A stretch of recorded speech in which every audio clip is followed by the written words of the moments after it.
Hello everyone, welcome back. चलिए देखते हैं क्रिप्टो मार्केट में हमारा क्या प्लान ऑफ एक्शन होना चाहिए, किस तरीके से हम बिटकॉइन और इथेरियम सोलाना में ट्रेड प्लान अपना कर सकते हैं। फिलहाल देखोगे यहाँ पे मैंने बिटकॉइन का चार्ट लगा रखा है। यहाँ पे हम लोग वीकली चार्ट से शुरू करते हैं। देखोगे पिछले वीक में और इस वीक में मार्केट को काफी मौके मिले ऊपर जाने का, ठीक है। लेकिन मार्केट ने हर बाइंग के मूवमेंट को, जहां पे भी बाइंग का मूवमेंट बन सकता था, यहाँ पे मार्केट स्ट्रांगली होल्ड करके ऊपर की तरफ जा सकता था, उस लेवल को मार्केट ने बार बार रिस्पेक्ट नहीं किया है। इंट्राडे बेसिस पे ट्राई कर रहा था उस लेवल को होल्ड करने पे, लेकिन by the end of day बार बार उस लेवल्स को मार्केट तोड़ रहा है, ठीक है। तो फिलहाल के लिए मार्केट को ऊपर जाने में यहाँ पे थोड़ा सा मुसीबत होने वाला है। लेकिन फिलहाल के लिए यहाँ पे एक चीज याद रखना कि ये जो आपको ग्रीन कैंडल दिख रहा है ना, इसका लो बहुत ज्यादा इंपॉर्टेंट है। जब तक इसका लो नहीं करता है, यहाँ पे कोई भी आपको नीचे की तरफ डायरेक्शनल मूव आता हुआ नहीं दिखेगा। लेकिन जैसे ही इसका लो कटेगा ना, तो आपको यहाँ पे धीरे धीरे धीरे धीरे करके मार्केट नीचे की तरफ 60,000 एंड ऑल सिंक होता हुआ भी दिख सकता है। एक चीज ध्यान रखना कि अगर मार्केट को ऊपर की तरफ जाना है तो मंडे को खुलते के साथ मार्केट को यहाँ से इमीडिएटली ऊपर की तरफ जाना चाहिए। इसका पहला साइन कब मिलेगा यहाँ पे कि मार्केट अब यहाँ से रेडी हो चुका है ऊपर जाने के लिए, जब ये 63,500 और 600 के ऊपर अगर निकलने लगा ना, शुरुआती अगले वीक में जो अभी शुरू होगा मंडे से, अगर शुरुआती एक दो दिनों के अंदर ही ये 63,500 600 के ऊपर अगर निकल के होल्ड करने लगा ना, तो फिर ये आपको स्ट्रॉन्ग बाइंग का मोमेंटम दिखाता हुआ भी दिख सकता है। फिर हम डायरेक्टली यहाँ से ऊपर की तरफ 65,000 66,000 तक भी आते हुए आपको दिखेंगे। ध्यान रखना डेली चार्ट पे अभी जो सबसे स्ट्रॉन्ग रेजिस्टेंस ऊपर की तरफ वो है 64,888 के आसपास। ये बहुत स्ट्रॉन्ग रेजिस्टेंस है अभी इंट्राडे बेसिस पे और डेली कैंडल के बेसिस पे, ठीक है। मैंने क्या कहा कि जब तक हम नीचे की तरफ, मतलब क्या कि 62,111 62,222 के आसपास का ब्रेकडाउन नहीं करते ना, जब तक तब तक यहाँ पे आपको कोई भी क्लियर कट नीचे की तरफ मूव नहीं देखने को मिलेगा। फिलहाल जिस तरीके से मार्केट इस रेंज में साइडवेज है, इस रेंज में ऑप्शन सेलर बहुत अच्छा कर रहा होगा। इसलिए मैंने आपको कहा था कि अगर आपको ऑप्शन सेलिंग करना है तो नीचे आपको डेल्टा एक्सचेंज का लिंक मिल जाएगा, वहां पे आप ओपन कर सकते हो अकाउंट। और फिर यहाँ पे हम लोग ऑप्शन सेलिंग करके अच्छा खासा पैसा बना सकते हैं, क्योंकि लेवरेज मिलता है 1:100 1:200 के आसपास। अगर आप डिसेंट रिस्क मैनेजमेंट करके, अगर आपको ऑप्शन सेलिंग आता है, तो आप दूर के स्ट्रैडल एंड ऑल बेच के यहाँ पे डिसेंट पैसा बना सकते हो अपने डिप्लॉयड कैपिटल पे, क्योंकि यहाँ पे लेवरेज मिलता है तो आपका जो भी डिप्लॉयड कैपिटल है उसके ऊपर रिटर्न अच्छे बनते हैं, ठीक है। तो इस चीज को आप प्लान आउट कर सकते थे। अगर आपको ऑप्शन सेलिंग नहीं आता या फिर जानना है, एक बेसिक आइडिया लेना है कि ऑप्शन सेलिंग किस तरीके से क्रिप्टोज में किया जा सकता है, किस तरीके से करना चाहिए, अगर आप चाहते हो कि मैं लाइव आऊँ आपके सामने यहाँ पे क्रिप्टो सेलिंग, क्रिप्टोज में ऑप्शन सेलिंग करके दिखाऊं, तो आप मुझे वो भी लिख सकते हो, क्रिप्टो लाइव ऑप्शन सेलिंग। या फिर अगर आपको ऑप्शन सेलिंग के बारे में जानना है, सीखना है, आपको वीडियो चाहिए कि स्पेसिफिक, तो नीचे कमेंट्स में ऑप्शन सेलिंग वीडियो लिख देना, मैं वहां पे एक वीडियो बनाने की कोशिश करूंगा, ठीक है।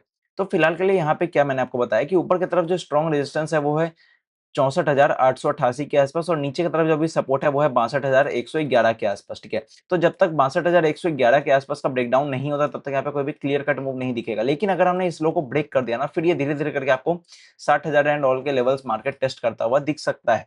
इसके चांसेस बहुत ज्यादा है। अब मान लो अगर ऊपर की तरफ मूव करना शुरू करता है, मान लो मंडे का यहाँ पे कैंडल धीरे धीरे धीरे धीरे करके 63,400 500 के ऊपर अगर निकलना शुरू किया, तो फिर यहाँ पे अग्रेसिव पुट सेलिंग आप नीचे की तरफ कर सकते हो।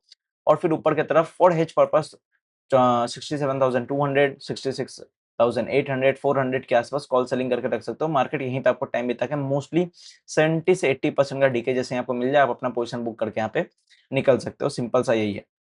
तो बाइंग का ट्रेड एक ही सिचुएशन बनेगा जब हम 63,500 600 400 के लेवल्स को क्रॉस करना शुरू करेंगे bye the end of Monday closing, ठीक है। ये चीज आपको यहाँ पे ध्यान रखना है, क्योंकि अगर बाइंग के साइड का मूव आना है तो इस लेवल से इसको डायरेक्शनली निकल जाना चाहिए। अगर और यहाँ पे टाइम बिता रहा है तो फिर ये ब्रेक डाउन कर देगा नीचे की तरफ।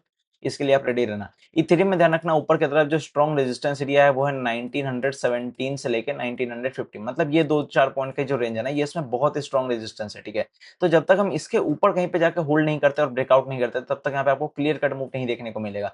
फिलहाल के लिए ये जो आपको हैमर कैंडल जैसा दिख रहा है ना, यहाँ से एक ट्रेंड लाइन ड्रॉ कर लेना, उसी लेवल के आसपास हम लगातार यहाँ पे होल्ड किए जा रहे हैं, किए जा रहे हैं, ठीक है। और प्रीवियस अगर तीन चार यहाँ पे इथेरियम का कैंडल देखोगे ना, तो काफी डोजी कैंडल बना। और यहाँ पे अगर ओवरऑल भी देखते हो ना, तो इस दो तीन चार कैंडल में तो मोमेंटम था, बाकी के जो भी सैटरडे संडे कैंडल ये काफी छोटे छोटे बन रहे हैं। तो ऑलरेडी यहाँ पे देखोगे तो एक दो तीन चार पांच छह, छह कैंडल्स ऑलरेडी बहुत छोटे छोटे यहाँ पे बन चुके हैं। तो अब यहाँ पे प्राइस के ऊपर या नीचे जाने के मोमेंटम बेसिस पे, ठीक है, कि यहाँ पे बड़ा कैंडल बनने का जो चांसेस है ना, वो यहाँ पे स्ट्रॉन्ग हो रहा है। लेकिन हो सकता है कि ये पहले आपको ट्रैप करने की कोशिश करेगा। हो सकता है नीचे की तरफ आए, इंट्राडे में ऊपर जाके क्लोज़ कर दे, फिर यहाँ से गिरना शुरू करे।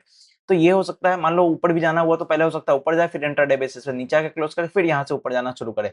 तो ये आपको एक आध बार एसएल हंटिंग भी करेगा, ठीक है? तो आपको इस हिसाब से बहुत ऑप्टिमिस्ट होके, बहुत ज़्यादा कन्विक्शन के साथ एक डिसेंट स्टॉप लॉस लगा के यहाँ पे ट्रेड करना पड़ेगा, वरना फिर आपको ये निकाल देगा स्टॉप लॉस हिट कर करके। तो रिस्क मैनेजमेंट और मनी मैनेजमेंट को मत भूलना, कोई भी ट्रेड करना तो इसके बिहाफ पे ही आपको करना है, ठीक है? आप एक ट्रेड में मैक्सिमम कितना लॉस करोगे, एक दिन में कितना मैक्सिमम आप लूज़ करने के लिए रेडी हो, आपका कैपिटल का क्या परसेंटेज आप लूज़ कर रहे हो, ये सारा आपका प्री प्लान होना चाहिए, क्योंकि मार्केट्स जिस तरीके से भी बिहेव कर रहा है ना, ये काफ़ी वियर्ड टाइप का है आपके लिए, ठीक है? तो इस चीज़ को यहाँ पे ध्यान में रखना, और ऑप्शन सेलिंग के बारे में जानना है तो नीचे कमेंट में लिख देना ऑप्शन सेलिंग। नीचे आपको, अगर आपको ऑप्शन सेलिंग करना है तो आप डेल्टा एक्सचेंज में अकाउंट खोल सकते हो, वहाँ पे ऑप्शन सेलिंग में डिसेंट लिक्विडिटी है। अगर आपको फ्यूचर्स ट्रेड करना है तो नीचे आपको शार्क एक्सचेंज का लिंक मिल जाएगा, वहाँ पे जाके अकाउंट ओपन कर सकते हो। अगर आपको स्कैल्पिंग करना है तो आपको नीचे कॉइन स्विच का भी लिंक मिल जाएगा, वहाँ पे भी जाके आप वहाँ पे ट्रेड कर सकते हो, क्योंकि कॉइन स्विच का जो प्लेटफ़ॉर्म है वो बहुत ही हाईली इन्होंने एडवांस कर रखा है। तो अगर आप स्कैल्पिंग करना चाहते हो तो कॉइन स्विच में आप स्कैल्पिंग करने के लिए आपको ईज़ी रहेगा। तो मिलते हैं दूसरे एनालिसिस वीडियो के साथ, कल मैं लाइव करूँगा इंडियन मार्केट का सुबह में, तो वहाँ पे जॉइन हो जाना। वहाँ पे हम लोग डिसेंट मार्केट को समझेंगे, सीखेंगे कि प्राइस एक्शन किस तरीके से मूव करता है।